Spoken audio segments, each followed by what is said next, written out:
Welcome back to Umang study. मैं अंकुर यादव आप सबका उमंग स्टडी में स्वागत करता हूँ। आई होप आप सब अच्छे होंगे और आपकी स्टडी भी अच्छी चल रही होगी। देखिए, आज कैसे जो नए बच्चे जुड़े उनको मैं बताता हूँ, इतने जो पुराने बच्चे जल्दी से शेयर कर दो और भी बच्चे लाइव आज के, ठीक है। जब भी मजे आएंगे, फिर ज्यादा बच्चे होंगे, जब भी आंसर आएंगे, जब भी ज्यादा मजे आएंगे, ठीक है। तो अब देखते हैं, जो मैं बता देता हूँ, हमने एक सीरीज स्टार्ट की है एनटीपीसी CBT 1 पेपर के सॉल्यूशन करने वाले प्रीवियस ईयर के। आज के जो पेपर होगा वो होगा 4 जनवरी 2021, सिर्फ फर्स्ट का पेपर होने वाला है। और कैसे करने वाले वो इंपॉर्टेंट है जानना। हम क्या करेंगे, जो जीएस का अगर क्वेश्चन है तो उससे जो टॉपिक मिला, जैसे हाईकोर्ट पे आज क्वेश्चन आएगा तो आज का टॉपिक जैसे हो गया इंपोर्ट, लास्ट में वो टॉपिक ऑफ द डे के रूप में मैं करवाऊंगा हाईकोर्ट का, ठीक है। तो वो टॉपिक पूरा वो क्वेश्चन तो सोल्व करेंगे प्रीवियस ईयर के, पर हम टॉपिक भी देखते जा रहे हैं कि हाईकोर्ट का टॉपिक आ गया तो मैं हाईकोर्ट का टॉपिक एक वीडियो में करवा दूं, ताकि उसके रिलेटेड जो भी क्वेश्चन होंगे वो आप खुद से कर सके, ठीक है। और क्वेश्चन होंगे सारे सब्जेक्ट के, ये नहीं है कि आपको रीजनिंग के लिए अलग वीडियो देखनी पड़ती है, मैथ के लिए अलग वीडियो देखनी पड़ती है और जीएस के लिए अलग वीडियो देखनी पड़ती है। सारे सब्जेक्ट के क्वेश्चन होंगे। और जीएस के करते हैं तो यार मैं खुद बोर हो जाता हूँ सिर्फ जीएस पढ़ाते हुए, तो बीच में रीजनिंग, मैथ और सब कुछ होना चाहिए, वो भी बहुत ज्यादा इंपॉर्टेंट है, जीएस रीजनिंग वगैरह भी, ठीक है। क्योंकि 35 क्वेश्चन कम थोड़ी, 35 क्वेश्चन आपके मैथ के, 35 क्वेश्चन रीजनिंग के आने वाले, तो इंपॉर्टेंस सबकी है, ठीक है। और लैंग्वेज दोनों में होंगे, बाय लैंग्वेज में मैंने इसलिए, देखिए की फॉर्म में मैंने इसलिए ऐड नहीं किया है, जैसे की फॉर्म में ऐड कर देते ना तो यार पीडीएफ में क्या होता है, उसमें आंसर दिया रहता है, फिर मजे नहीं आते ना बच्चों को ना मेरे को, आंसर पहले पता चल जाता है, फिर दिमाग में वही रहता है, हाँ ये आंसर अपने आप दिमाग निकाल देता है यही होगा। तो मैंने इसलिए ये क्वेश्चन सारे प्रीवियस ईयर के आप देख सकते हैं, 4 जनवरी 2021 आपके पास पीडीएफ में चेक भी कर सकते हैं, वो सेम के क्वेश्चन है इंग्लिश में भी और हिंदी में, पर बस पीडीएफ फॉर्म में ना करने का रीजन दो है। एक तो कैसे वो हिंदी और इंग्लिश में पीडीएफ नहीं होती है, ठीक है, क्या तो हिंदी में होती है क्या इंग्लिश में होती है, और एक आंसर पहले पता चल जाता है, इस फॉर्म में अच्छे से दिखता भी है।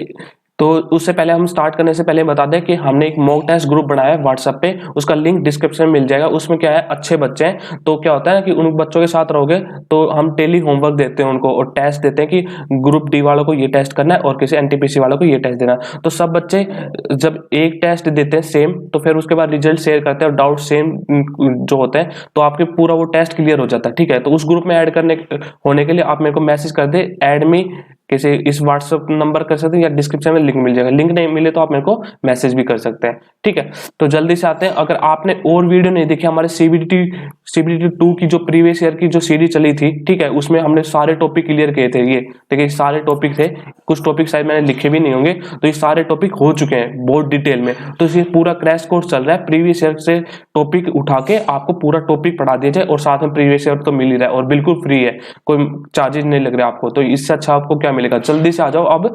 और मैं ये आप पूरी सीरीज देख सकते हो, अंकुर यादव सर लेक्चर्स के प्लेलिस्ट मिल जाएगी उमंग स्टडी चैनल पे, ठीक है। जल्दी से आ जाओ, अब पहले क्वेश्चन का आंसर दीजिए जल्दी से, और वीडियो को यार शेयर कर दो, ठीक है, फिर ही मजे आएंगे, नहीं तो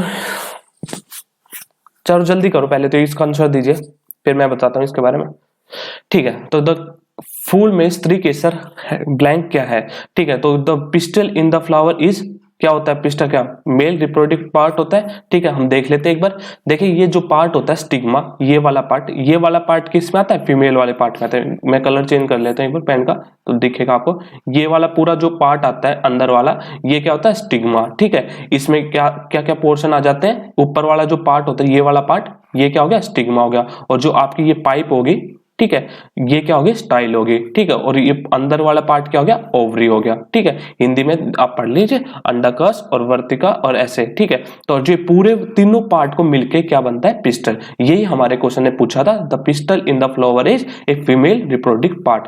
अब देखिए ये तो पूछेगा नहीं हमेशा फीमेल रिप्रोडक्टिव पार्ट, तो क्वेश्चन और क्या बन सकता है वो ज्यादा इंपॉर्टेंट है, ठीक है। ये क्वेश्चन तो सब बच्चे कर लेंगे, ठीक है, याद कर लेंगे की में से पिस्टल। फिर अगली बार क्या पूछेगा, किसी जो एग्जामिनर है, जो पेपर बनाने वाला पागल तो है नहीं कि हर बार वही क्वेश्चन रिपीट करेगा, ठीक है। तो अब क्या क्वेश्चन पूछ लेगा कि भाई जो पुरुष वाला पार्ट होता है, किसी जो मेल रिप्रोडक्टिव पार्ट होता है वो कौन सा होता है, तो वो क्या आएगा स्टेमन। और इसमें ये और भी पूछ सकता है कौन कौन से पार्ट होते हैं, तो एंथर होता है, फिलामेंट होता है, पेटल होता है, दल, पुतल और परागकोश, ठीक है। तो ये उसमें पार्ट आ गया, ये देख लो क्या होता है। जैसे फिलामेंट तो ये होती है जो पाइप से होती है, ठीक है, ऊपर क्या होता है एक छोटा सा पार्ट होता है, उसके ऊपर क्या है पोलन ग्रेन होते हैं, आपको देखा होगा पीले पीले कलर के या कुछ भी कलर के होते हैं, हर फ्लावर का अलग अलग होता है। और वही क्या होता है, जैसे बी वगैरह होती है, इंसेक्ट वगैरह होते हैं, वही क्या करते हैं यहाँ से पोलन ग्रेन लेते हैं और यहाँ पे ड्रॉप कर देते हैं गलती से या जैसे भी, इंटेंसली या वैसे भी, तो वो पोलन के अंदर चल जाता है और वहीं से क्या आपके यहाँ पे क्या होता है, ओवरी के अंदर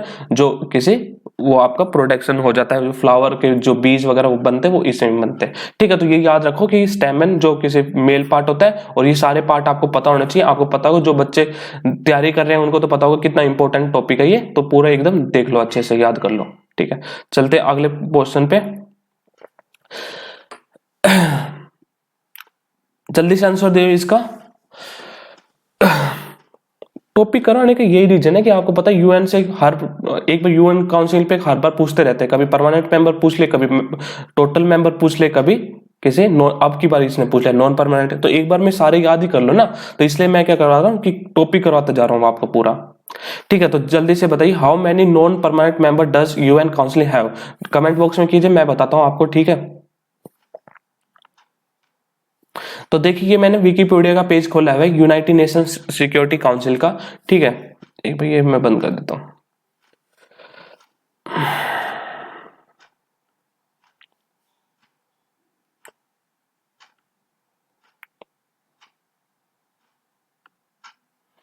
तो देखिए आपको ये तो पता होना चाहिए कि इसके बारे में यूनाइटेड नेशन काउंसिल क्या होना चाहिए। देखिए ये यूनाइटेड नेशन का पार्ट है, 6 ऑर्गन होते हैं ना, जो आपको पता होगा 6 ऑर्गन जो पार्ट होते हैं उसमें, तो एक ऑर्गन क्या होता है, 6 प्रिंसिपल ऑर्गन में से एक क्या है, यूनाइटेड नेशन सिक्योरिटी काउंसिल होना चाहिए। ठीक है, तो आप देखिए इसके बारे में, ये हमारे जो क्वेश्चन पे आते हैं, आप अपने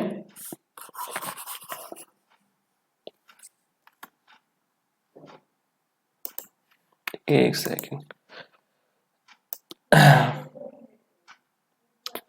हाँ देखो यहाँ पे ये इंपॉर्टेंट है, जो हमारा क्वेश्चन क्या बन रहा था वो देखिए, ये देखिए, तो जो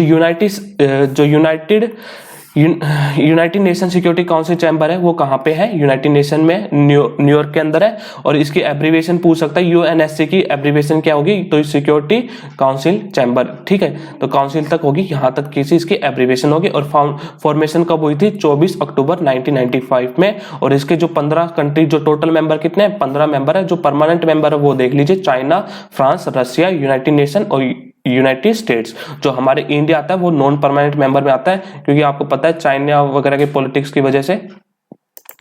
ठीक है, तो वो हमें परमानेंट मेंबर बनने नहीं देता, पर होप हम जल्दी यूनाइटेड नेशन काउंसिल के परमानेंट मेंबर बनेंगे, जिस अकॉर्डिंग हम बढ़ रहे हैं आगे।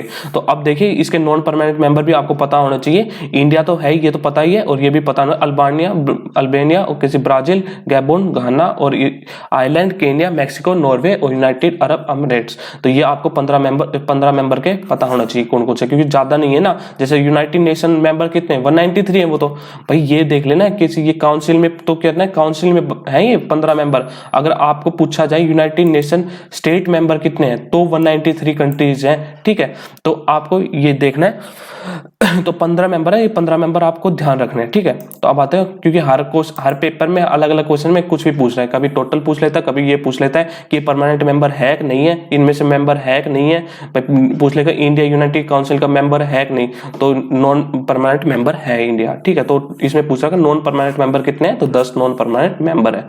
ठीक है, तो चलिए अगले क्वेश्चन पे आता है जल्दी से। मैथ का क्वेश्चन है, जल्दी से कमेंट कीजिए आप अपना answer.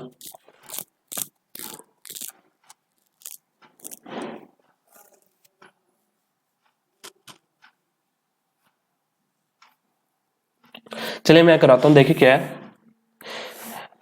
When a smaller number divides a larger number, जब एक छोटे नंबर को बड़े नंबर से डिवाइड कर जाता है, we get a quotient of 6 and a reminder of 5, find the smaller number if the difference between the two numbers are small. Larger number और स्मॉलर नंबर में कितना डिफरेंस दे रखा है, 1540। ठीक है, और एक क्या दे रखा है कि भाई क्वोशिएंट 6 है और किसी रिमाइंडर 5 है, और किससे स्मॉलर नंबर से डिवाइड करते हैं तो लार्जर। तो ये आपको पता ही होगा लार्जर नंबर क्या होता है, इन दोनों को मल्टीप्लाई कर दो क्वोशिएंट और किसी और इसको, तो ये आ जाएगा 6s प्लस में 5, यही तो इक्वेशन बनती है, आपको पता होगा।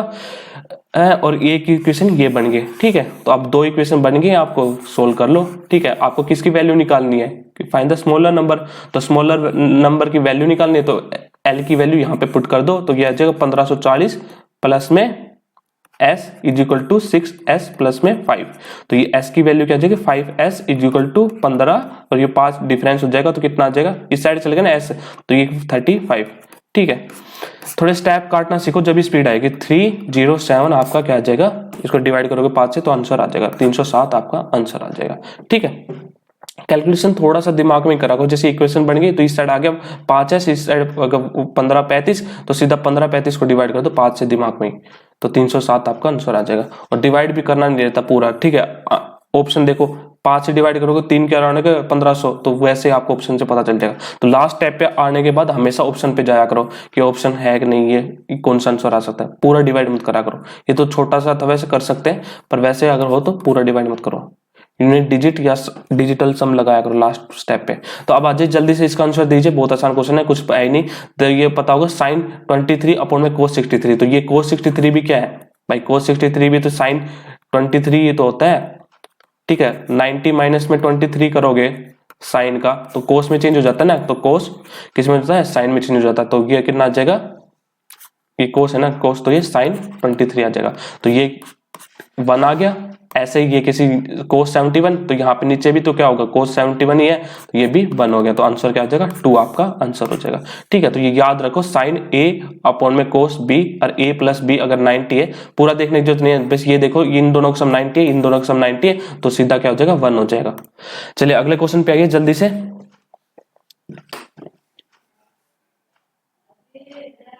आंसर दीजिए जल्दी से, फिजिक्स का क्वेश्चन है, बिल्कुल आसान। ठीक है, मैं बताता हूं, the ability of the metal to be drawn into the thin wire is, जो धातु के पतले तारों में खींचे जाने की क्षमता क्या कहलाती है, तो उसको क्या कहते हैं भाई, ड्यूक्टिलिटी। ठीक है, तो आपको ये तो पता होगा ना, देखो अगर ये पूछता, अरे यहाँ की जगह है, ये अगली बार ये पूछ ले, देखिए अगली बार वायर की जगह आपको क्या पूछ ले, सीट्स पूछ ले भाई, परत जो होती है ना, सीट बनाई जाती है लोहे की, जो भी परत होगी सीट होगी, तो अगर सीट्स में अगर कन्वर्ट करना होता उस कैसे, उस एबिलिटी के मेटल को क्या कहेंगे, फिर क्या कहेंगे, इसका आंसर क्या आता, मेलिएबिलिटी। ठीक है, अगर किसी वायर की आदि तो ड्यूक्टिलिटी। अब आते हैं थोड़ा सा देख ले, रिएक्टिविटी तो होगा नहीं, आपको पता है रिएक्शन वगैरह कोई है नहीं, सोल्युबिलिटी भी होगा नहीं, आपको पता है सोल्युबिलिटी तो अलग ही चीज है। ठीक है, तो अब देखते हैं, सबसे पहले ये भी पूछ लेते हैं कि किसी मेटल की ये क्या कहते हैं, एबिलिटी या क्या कहते हैं, क्वालिटी वगैरह पूछ सकते हैं, कौन सी होते हैं, ड्यूक्टिलिटी और किसी मेलिएबिलिटी। ठीक है, अब आते हैं जल्दी से, एक बार थोड़ा सा देख लो इसके बारे में। ड्यूक्टिलिटी मैंने बता दिया क्या क्या कहते हैं, ये क्या होता है, वायर की फॉर्म में कन्वर्ट करने को। और गोल्ड पूछ सकते हैं किसकी सबसे ज्यादा, कौन से मेटल की है सबसे ज्यादा ड्यूक्टिलिटी भी, तो गोल्ड की है। और ये क्या होता है, परमानेंट स्ट्रेन होता है, मतलब एक बार खींच दिया ना, वायर की फॉर्म में कर दिया, तो वो तो है नहीं कि भाई रबड़ की तरह वापिस आ गया। ठीक है, तो एकदम परमानेंट स्ट्रेन हो जाता है, जिस फॉर्म में बना दिया उसको वायर की फॉर्म में। ठीक है, और ये क्या, ये भी ध्यान रखो, अगर किसी तापमान बढ़ा दे तो क्या हो गया, ड्यूक्टिलिटी इंक्रीज हो जाएगी ना, डिक्रीज हो जाएगी, मेटल की ड्यूक्टिलिटी डिक्रीज हो जाएगी, मेटल से इनवर्सली प्रोपोर्शनल होता है, टेम्परेचर किसी inversely proportional to ductility of metal. ठीक है, ये याद रखना, ये भी इंपॉर्टेंट है, और गोल्ड इंपॉर्टेंट है, और आपको ये बता दिया वायर की प्रॉपर्टी होती है, मतलब वायर बनाने की प्रॉपर्टी होती है किसी भी। चलिए अगला क्वेश्चन का रिप्लाई दीजिए जल्दी से कमेंट बॉक्स में, जल्दी से आंसर दीजिए। जीएस के 1-2 क्वेश्चन ही अच्छे आते हैं, और तो क्या ये सारे नॉर्मल क्वेश्चन है, बस आपको इस पता होना चाहिए, प्रैक्टिस करना जरूरी है प्रीवियस ईयर को, क्योंकि उससे पता चलता है ना किस टाइप के क्वेश्चन आ रखे हैं प्रीवियस ईयर में। मॉक टेस्ट है तो आप कोई भी मॉक टेस्ट कभी हार्ड हो जाता है कभी आसान हो जाता है, पर प्रीवियस ईयर ही बताता है असली में किस टाइप के क्वेश्चन आएंगे आपके पेपर में। तो जल्दी से देखिए, जल्दी से इसका आंसर दीजिए, फिर मैं बताता हूं आपको। देखिए क्या दे रखा है, in a class of student Rajesh rank 15 from the top, तो उसके ऊपर कितने बंदे होंगे, 14, और फिर आएगा राजेश। ठीक है, फिर अगली लाइन पे ये प्रकाश रैंक 25, तो प्रकाश 25 पे, तो मतलब प्रकाश यहाँ पे ऊपर कितने हैं, 24 बंदे, फिर प्रकाश आएगा। ठीक है, फिर क्या कह रहा है, फ्रॉम द, अच्छा प्रकाश रैंक 25 फ्रॉम द बॉटम, अच्छा बॉटम से दे रखा है, ऊपर नहीं है भाई, 24 इसके नीचे है। ठीक है, 24 इसके नीचे आ गए। ठीक है, फिर क्या कह रहा है, Gyan is on the 10th place ahead of Prakash, मतलब जो ज्ञान है वो क्या है, 10वें प्लेस पे, 10 प्लेस ऊपर है प्रकाश से, तो मतलब 9 बच्चे बीच में, फिर क्या है, ज्ञान है, जी है। ठीक है, अब कह रहा है कि इफ देयर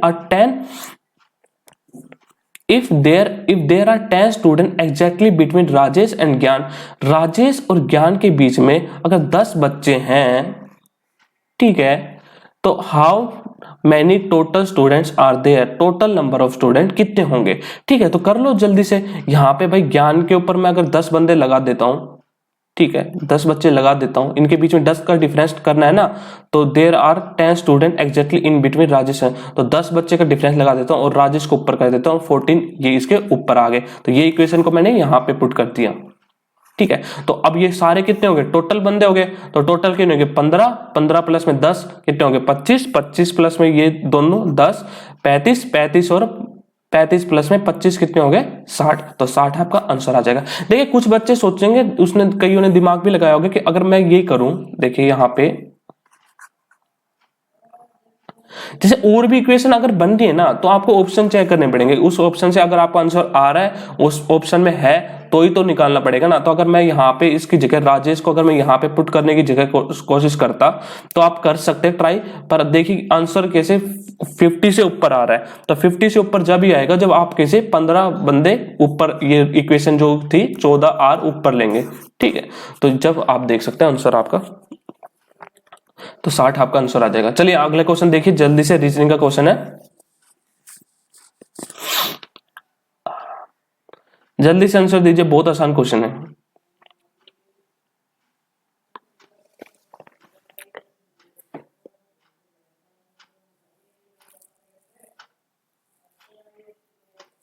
चलिए मैं बताता हूं, देखिए आपको पता है ना नंबरिंग का, मैंने पता है नंबरिंग बहुत ज्यादा तेज होनी चाहिए। देखिए मेरी नंबरिंग काफी अच्छी है, तो रीजनिंग मेरी काफी अच्छी रही है। तो जैसे नंबरिंग का मान लो कैसे क्या नंबरिंग, जैसे ये देखो MNKL 13, 14, अगर मैं पूरा भी लिख देता हूं, देखिए जब भी कितना, जब भी मैं कर दूंगा जल्दी से 11, 12, देखिए 9, 10, 7, 8, ठीक है 5, 6, 3, 4, ये मेरी खुद की स्पीड है, मैंने वीडियो तेज नहीं कर रखी, 15, 16, 17, 18, ठीक है। तो ऐसे आ रही है नंबरिंग 11, 12, 13, 14, 7, 8, 9, 10, 3, 4, 5, 6, 17, 18, यहाँ पे 19, 20 आता ना, तो ये ओड हो गया। ठीक है, तो अगर मैं दिमाग भी नहीं लगाऊं, तो अगर मैं तेज करूं तो भी मैं, मतलब किसी नंबरिंग अगर मेरी तेज है, तो कोई भी क्वेश्चन अगर हार्ड भी क्वेश्चन आएगा तो मैं सारे को नंबरिंग लिखूंगा, तो भी मैं जल्दी कर सकता हूँ रीजनिंग के क्वेश्चन। तो आपको अपनी नंबरिंग बहुत अच्छी करनी चाहिए, कि कोई भी जैसे सड़क पे भी चल रहे हो, तो सड़क पे आपको ये नहीं है कि आपको, भाई आप अगर जॉब की तैयारी कर रहे हो तो आपका दिमाग 24 घंटे जॉब के लिए होना चाहिए। ठीक है, तो आप जैसे कोई भी नंबर, कोई भी नाम लिख रखा है, मान लो राहुल लिखा है, RAHUL राहुल, अगर सड़क पे दिख जाता है, कहीं पे भी नाम दिख जाता है, तो सीधा सा आपके दिमाग में राहुल नहीं आना चाहिए, क्योंकि आप बेरोजगार हो। तो आपके दिमाग में क्या आना चाहिए, 18, 1, 8, 21, 12। ठीक है, तो ऐसे आपके दिमाग में नंबरिंग होनी चाहिए। ठीक है, जब भी आपकी रीजनिंग की स्पीड और भी तेज होगी। चलिए अगला क्वेश्चन देखिए जल्दी से, Raja Ravi Varma was a famous, Raja Ravi was famous क्या थे, जल्दी से बताइए, काफी पॉपुलर पर्सनैलिटी थे ये, इनके बारे में आपको पता होना चाहिए। मैंने बताया ना आपको किसी मॉडर्न हिस्ट्री में क्या करना चाहिए, कि अपने नोट्स इस अकॉर्डिंग बनाने चाहिए कि जो आपके पॉपुलर मेंबर बोल रहा हूँ, पॉपुलर जो पर्सनैलिटी थी क्या थे, जैसे महात्मा गांधी हो गए, और भी काफी किसी भगत सिंह हो गए, काफी जो पॉपुलर है, उनके बारे में आपको पूरी बायोग्राफी उनकी पता होनी चाहिए। तो अपने थोड़े से नोट्स उस अकॉर्डिंग भी बनाओ, कि किसी जो पॉपुलर पर्सनैलिटी है तो उनके आपको पूरी बायोग्राफी पता होनी चाहिए। ठीक है, तो चलिए जल्दी से देखिए इसका आंसर। तो राजा रवि वर्मा क्या थे, कईयों ने आंसर दे दिया होगा, तो क्या आंसर है इसका, पेंटर थे वो। ठीक है, तो इनके बारे में आपको पता होना चाहिए थोड़ा सा। राजा रवि वर्मा एक चित्रकार कलाकार थे। ठीक है, ये मैंने बता दिया। और कहाँ से रिलेटेड करते, कौन से शाही परिवार के निकटता से संबंधित थे, कौन से शाही परिवार से संबंध करते थे, त्रावणकोर से। ठीक है, जो वर्तमान में केरल में। और 1904 में इनको किससे सम्मानित किया गया था, केसर ए हिंद स्वर्ण पदक से स्वर्ण। तो और इनको राजा की उपाधि मिली हुई थी, किसके द्वारा दी गई थी, भारत के वाइसराय और गवर्नर जनरल द्वारा राजा की उपाधि दी गई। ठीक है, और क्या पता होना चाहिए, और आपको इनकी जो उल्लेख जो कार्य है वो आपको पूछ सकता है अगले शिफ्ट में, या किसी भी शिफ्ट में पूछ सकता है। ठीक है, एक शिफ्ट में ये क्वेश्चन पूछ लिया तो अगली शिफ्ट में और कुछ भी क्वेश्चन पूछ सकता है। तो आपके इनके बारे में, इनकी जो वर्क्स हैं वो आपको पता होना चाहिए। शकुंतला, अपने बालों को सजाती नायर लेडी, पापा आते हैं, संगीतकारों की आकाश गंगा। ठीक है, तो ये आपको इंग्लिश में देख लेना, इंग्लिश में अलग है। Galaxy of museum, there comes papa, near lady adorning her hair, Shakuntala. चलिए अगला क्वेश्चन देखिए जल्दी से, CI का क्वेश्चन है। मैंने बताया ना किसी रेलवे को CI पसंद है भाई। ठीक है, रेलवे का CI के क्वेश्चन देता है, ऐसा नहीं है CI को छोड़ दे। चलिए ये क्वेश्चन मैं करवाता हूं। ठीक है, आपने कर लिया होगा। ये कर रहे हो ट्राई, जल्दी से ट्राई कियो।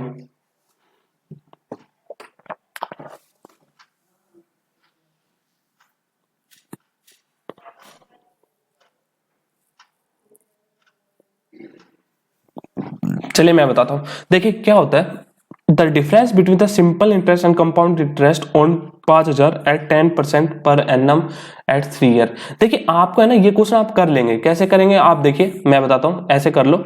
जैसे सी आई, आप ये पता है 10% पे सी आई कितना हो गया 3 साल का, 30%, ठीक है ना। सी आई नहीं, एस आई। और सी आई कितना हो गया, सी आई आपको पता होगा भाई 10% आप ये करते हो ना, आप सक्सेसिव लगाते हो।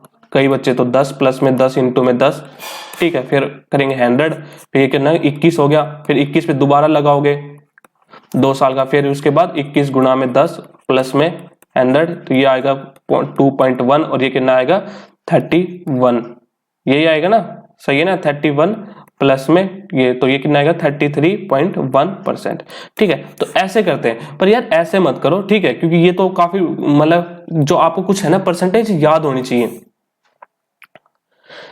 तो सीआई निकालने के लिए ना, जब परसेंटेज 3 साल का दिया जाए ना, तो आपको कुछ परसेंटेज याद होनी चाहिए जरूरी, क्योंकि पता है काफी टाइम कंज्यूमिंग हो जाता है ये सक्सेसिव लगाना 2 बार, और डाटा हमेशा आसान सा ही देता है। कभी 10% दे दिया, कभी 20% दे दिया, कभी 1% दे देगा, 3 साल के 2%, तो इनका डाटा एकदम याद कर लो, ठीक है। जैसे 1% का दे दे, तो 1% 3 साल के लिए, 3 ईयर के लिए, उसका सीआई कितनी परसेंटेज हो जाएगी टोटल 3.0301। देखिए 3 का मल्टीपल ही आएगा, क्योंकि आपको पता है 3 साल का 3 बार, जैसे सीआई तो 3% हो गया ना, एसआई 3% हो गया, सिंपल इंटरेस्ट 3% हो गया, और सीआई कितना होगा 3.03। ये आपको याद होनी चाहिए, मैं जो बता रहा हूं इनको लिख लीजिए, ठीक है।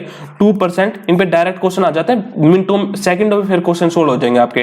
तो ये 2% कितना होगा 6.1208%, ठीक है। 3% आए 3 साल के लिए, तो इसका क्या हो जाएगा 9.2727%, ठीक है। 4% का क्या हो जाता है 12.4864%, ठीक है। अब देखिए मान ले 4% दे रखा है, तो 4% का डिफरेंस, भाई 4% सीआई कितना हो गया, सीआई कितना होगा 12, और वैसे कितना होगा 12.48%। अब आपको पूछ लेगा डिफरेंस कितना होगा इसका, तो डिफरेंस कितना होगा 0.4864%, मतलब ये लगा लो 1% का आधा, करीबन 5,000 का आंसर निकालना है, तो वो आपको 250 के करीब आंसर, 250 से थोड़ा सा कम ही आंसर आएगा। तो ऐसे मुंह जवानी हो जाएगा, ठीक है। तो आपको याद होंगे ना, तो बहुत जल्दी स्पीड हो जाएगी आपकी।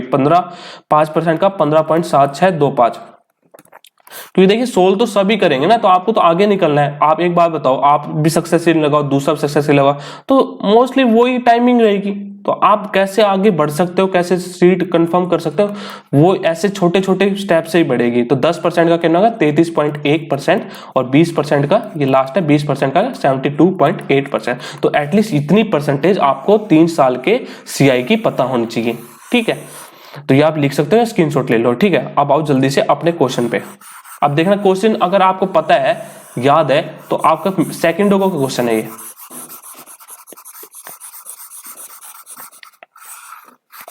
देखो अब क्या दे रखा है कि 10% और सीआई और एसआई का डिफरेंस बताना है, ठीक है। प्रिंसिपल 5,000 दे रखा है, तो आपको देखो कौन किसी पेन की भी जरूरत नहीं है, पेन कॉपी की भी। देखो मुंह जवानी करो, क्या 10% क्या हो गया, 10% का सीआई कितना होगा 30%, और ना एसआई 30%, और सीआई कितना हो गया 33.1%। तो डिफरेंस कितना हो गया, चलो मैं लिख दिया, डिफरेंस कितना होगा जल्दी से बताओ 3.1%, ठीक है। 3.1% 5,000 का कितना हो गया, ठीक है। 1% कितना होगा 50, और 3% कितना होगा करीबन 150 से 3 गुना कर दोगे ना, 150 से थोड़ा सा ज्यादा, तो 150 से ऊपर कितना आ जाएगा 155, ठीक है। तो ऐसे आप मुंह जबानी करा करो कैलकुलेशन। मैं तो इसलिए लिखता हूं एक्स्ट्रा स्टेप, ताकि बच्चों को समझ में आ सके। नहीं तो अगर मैं पेपर सोल्व करूं तो सीधा वैसे ही 5 सेकंड 2 सेकंड इतने में हो ये क्वेश्चन। चलिए जल्दी से कीजिए, रीजनिंग का क्वेश्चन है, जल्दी से आंसर दीजिए इसका।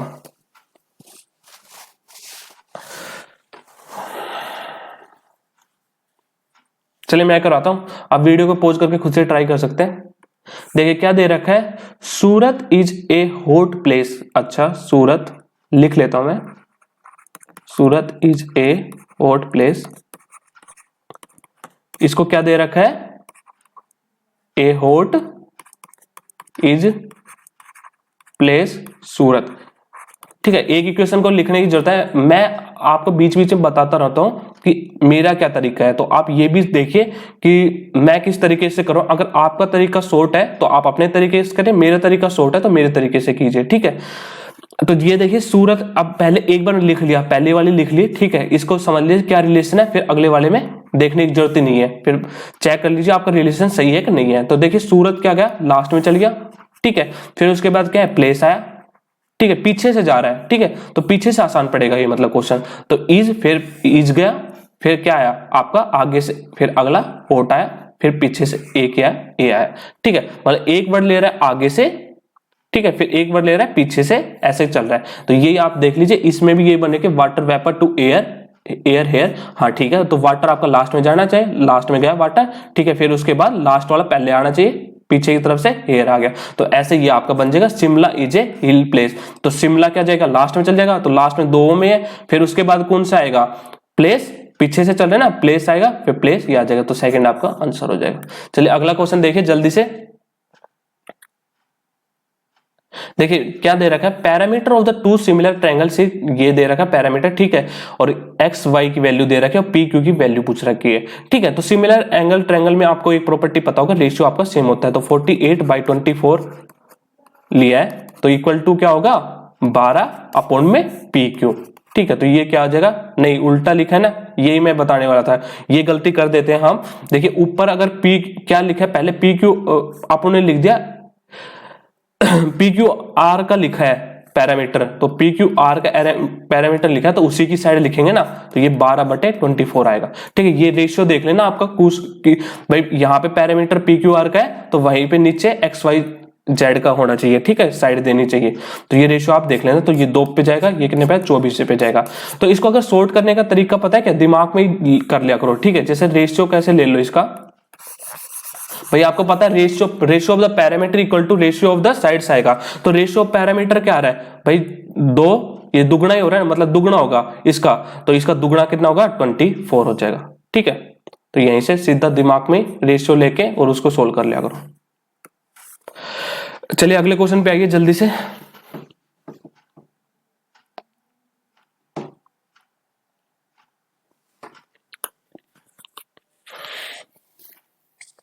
चलिए मैं बताता हूं, देखिए क्या दे रखा है, यहां से बी से ए बन रहा है। ठीक है, तो क्या हुआ, -1, अगला एस से 19 से, और ये कितना है 17, तो -2 हुआ। ठीक है, फिर क्या हुआ, 20 से 21, तो +1 हुआ, 14 से 16, ठीक है, तो +2 हुआ। तो मतलब आपकी देख लो कितने क्वेश्चन आते हैं जो आपकी नंबरिंग पे डिपेंड होते हैं, तो नंबरिंग आप सही में बहुत अच्छी कर लीजिए आपकी। ठीक है, तो आपके क्वेश्चन बहुत जल्दी सॉल्व हो जाएंगे। तो देखिए अब डी में ए घटाओगे तो सी आ गया, तो सी से स्टार्ट होने वाला है, सिर्फ एक ही है, तो आपका आंसर ये हो जाएगा। ठीक है, चलिए अगला क्वेश्चन देखिए जल्दी से।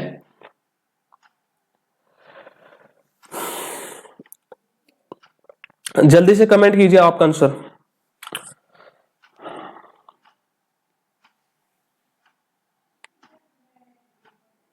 चलिए मैं करता हूं, देखिए क्या दे रखा है, a train running at a speed of 80 km/h, दूसरी ट्रेन कितने 70 km/h इन अपोजिट डायरेक्शन, दोनों अपोजिट डायरेक्शन में, तो मतलब इनकी स्पीड क्या जुड़ जाएगी। ठीक है, both train finish crossing 30 second में क्रॉस कर देती है। The length of the first train is 300 और दूसरी ट्रेन के लेंथ पूछा, तो आपको पता होगा डिस्टेंस, कितना डिस्टेंस करा दोनों ने अपनी लेंथ, तो 300 और बी की लेंथ x मान लेते हैं, तो स्पीड कितनी हो जाएगी 150, ठीक है, km/h में, तो 5/18 से मल्टीप्लाई कर देंगे, और सेकंड कैसे, टाइम कितना है 30 सेकंड, तो 30 सेकंड से आपको मल्टीप्लाई हो जाएगा। तो ये कितने में आएगा, 6 पेंजू, और ये कितने 6 पेंजू 6 तिया, और ये 150, और ये कितना हो गया 150 मतलब 5 पे 50 पे जाएगा, तो ये कितना हो जाएगा 15, 125 और 0, तो इसमें 300 घटा दो, 300 घटाओगे तो कितना आ जाएगा x की वैल्यू 950, तो 950 आपका आंसर हो गया। चलिए अगला क्वेश्चन देखिए जल्दी से। चलिए मैं बताता हूं, देखिए द कैपेसिटी, आप वीडियो पॉज करके आंसर दे सकते हैं, ये साथ साथ करिए मेरे।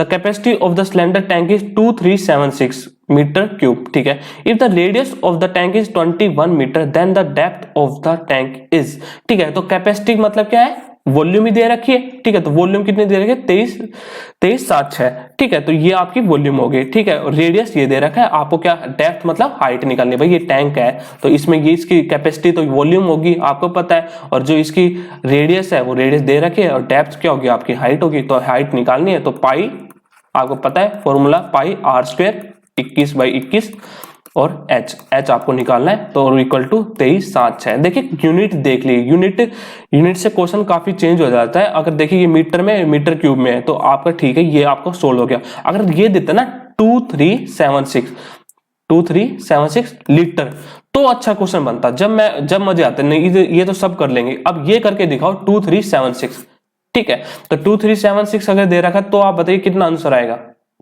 चलिए मैं बता देता हूं, देखिए क्या होगा, जैसे आपको पता होना चाहिए, ये चीज आपको पता भी होगी, कई बच्चों का नहीं पता तो मैं बता दूं। देखिए क्या होता है 1000 litre equal to 1 metre cube, ठीक है, तो अब सिंपल सी बात है, हमें 1 लीटर की वैल्यू यहां पे रखनी है, तो यहां पे लीटर को मीटर में क्यों करना है, तो सीधा सा बात है, लीटर को क्या हो जाएगा 2376, और यहाँ पे क्या हो जाएगा, यहाँ पे भाई अपॉन में 1000 और मीटर क्यूब हो गया, तो अब ये वैल्यू यहाँ रख दो, ठीक है, तो वही सॉल्यूशन वही बात हो जाएगी, वही इक्वेशन में, ठीक है, ये बात होगी। एक तो ये इक्वेशन आपको पता होना चाहिए, दो इक्वेशन आपको पता होना चाहिए, एक तो ये पता होना चाहिए लीटर वाली, और एक आपको पता होना चाहिए 1 metre cube is equal to 1000 centimetre cube, ठीक है, नहीं शायद मैंने गलत लिखा है, ये वाला नहीं है रिलेशन, लीटर का रिलेशन है, एक सेकंड रुको, ठीक है, क्या होगा सेंटीमीटर को लीटर का रिलेशन बताइए अगर किसी को पता है।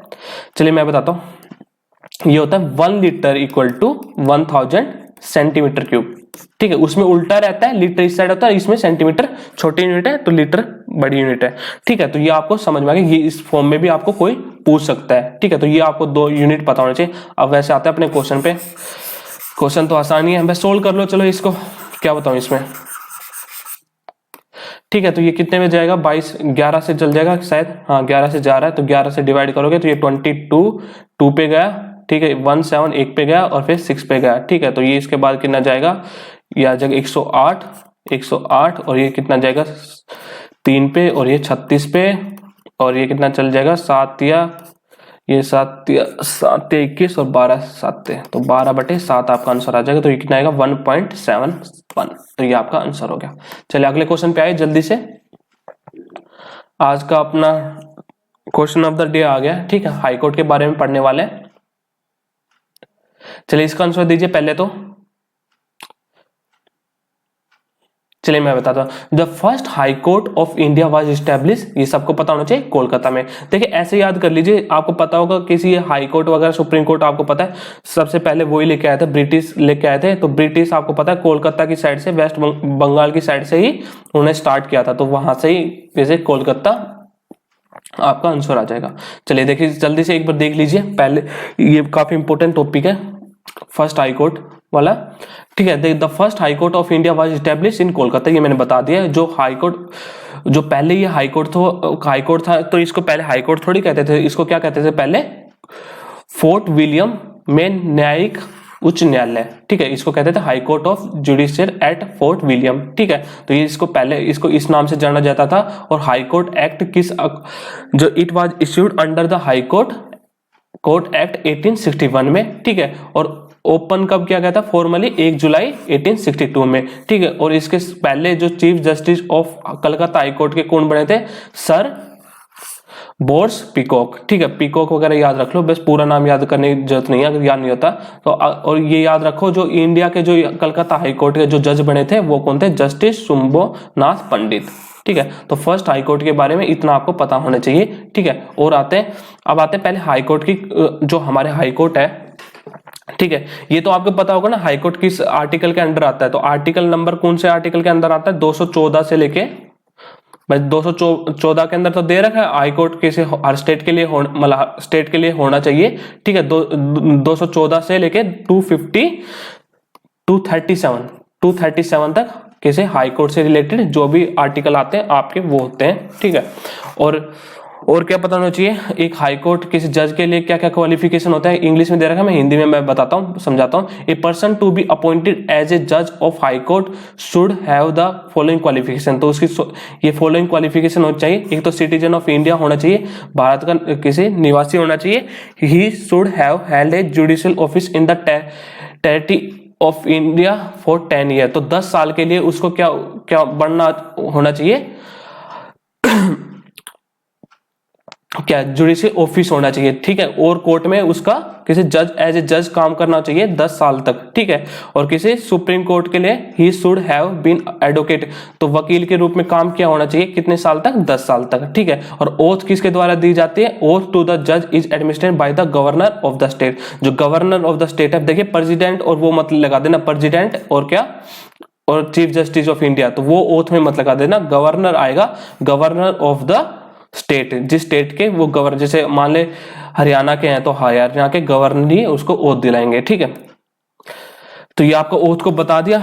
टेन्योर का बता देता हूं, टेन्योर क्या है, एज क्या है, रिटायर एज क्या है, 62। आपको बताया मैंने अमेंडमेंट में आपको बताया था, इनकी पहले क्या थी, रिटायर एज 60 थी। तो मेरे को आपको बताना है, अब बताना है कौन से आर्टिकल के अंदर, कौन से अमेंडमेंट के अंदर किसी 60 से 62 इनकी रिटायर एज की गई थी। तो ये आपको कमेंट बॉक्स में बताना है, ठीक है। और रेजिग्नेशन देंगे वो किसको देंगे, प्रेसिडेंट को देंगे। और रिमूव कौन करेगा, किसी प्रेसिडेंट करेगा, प्रेजेंट करेंगे पार्लियामेंट की रिकमेंडेशन से, ठीक है। और क्या होना चाहिए, ही ब्रैकेट, और ये अपनी सीट खाली कर सकते हैं भाई, सुप्रीम कोर्ट जज बन, मतलब सुप्रीम कोर्ट में अगर किसी इनका जज अपॉइंट किया जाता है तब, और किसी अपनी एज मतलब किसी दूसरे हाई कोर्ट में ट्रांसफर किया जा सकता है, ठीक है। और अभी ये भी पता होना चाहिए आपको कितने हाई कोर्ट है, total number of high court कितने हैं, 25 है। तो ये आपको पता होना चाहिए, सारी चीजें ये मैंने ऐड कर दी हैं, ठीक है। तो आप देख सकते हैं, यहां से मैं जूम कर देता हूं, अगर नहीं दिख रहा है, थोड़ा सा अगर प्रॉब्लम हो रही है देखने में, तो मैं आपको ये ग्रुप, जो ग्रुप है व्हाट्सएप ग्रुप है, उसमें भी डाल दूंगा, ठीक है। तो ये आपको देखो, सबसे पहले इसी से पता चल जाता है, किसी कलकत्ता हाई कोर्ट सबसे पहले बना था, ठीक है। और 1862 में कोलकाता में, ठीक है। और किसी बेंच पोर्ट ब्लेयर जो इसके अंदर आती है, ठीक है। तो ये आप सब देख लीजिए, ठीक है, जो जो इंपॉर्टेंट है। टोटल नंबर ऑफ कितने हैं हाई कोर्ट, 25 है। और जो न्यूएस्ट हाई कोर्ट है ये आपको पता होना चाहिए कौन से, तेलंगाना हाई कोर्ट और आंध्रा हाई कोर्ट, जो कहाँ पे है, इनकी जो सिटिंग है वो कहाँ पे, हैदराबाद और अमरावती में, ठीक है। तो ये आपके दे रखे जो इनके chief justice of high court हैं जो इनके स्टेट के, तो वो आप यहाँ से देख सकते हो। क्या तो स्क्रीनशॉट ले लो या मैं ग्रुप में डाल दूंगा, ठीक है। ये काफी इंपॉर्टेंट है, ये हर पेपर में कभी इससे, इस पूरे पेज से काफी क्वेश्चन पूछ लेते हैं, 1-2 क्वेश्चन पूछ लेते हैं, ठीक है। किसी शिफ्ट में कुछ पूछते हैं, किसी शिफ्ट में कुछ पूछते हैं, ठीक है। तो इतना काफी है आज के लिए। तो थैंक यू सो मच देखने के लिए। जाने से पहले एक चीज और ऐड कर दूं, अगर आप घर बैठे तैयारी करना चाहते हैं तो अनअकैडमी के साथ कर सकते हैं। यहाँ पे है टॉप एजुकेटर्स, तो यहाँ पे आपको पता है किसी स्टार्टिंग बैच स्टार्ट हो रहा है, आपको दिख रहा है 12 जनवरी से नया बैच स्टार्ट हो रहा है एसएससी के लिए, और एसएससी सीजीएल, एसएससी सीएचएसएल सबके लिए ये बैच स्टार्ट हो रहा है 12 जनवरी से। आप इनरोल कर सकते हैं, पर इनरोल करने के लिए ध्यान रखें ये कोड, किसी ये अमाउंट पे ना कर दे, हमारा कोड यूज करें उमंग स्टडी, UMANG उमंग STUDY स्टडी, पर यहाँ पे कोई भी स्पेस नहीं है, ठीक है। तो आपको एक्स्ट्रा 10% डिस्काउंट मिल जाएगा। तो thank you so much video को देखने के लिए, चलिए बाय।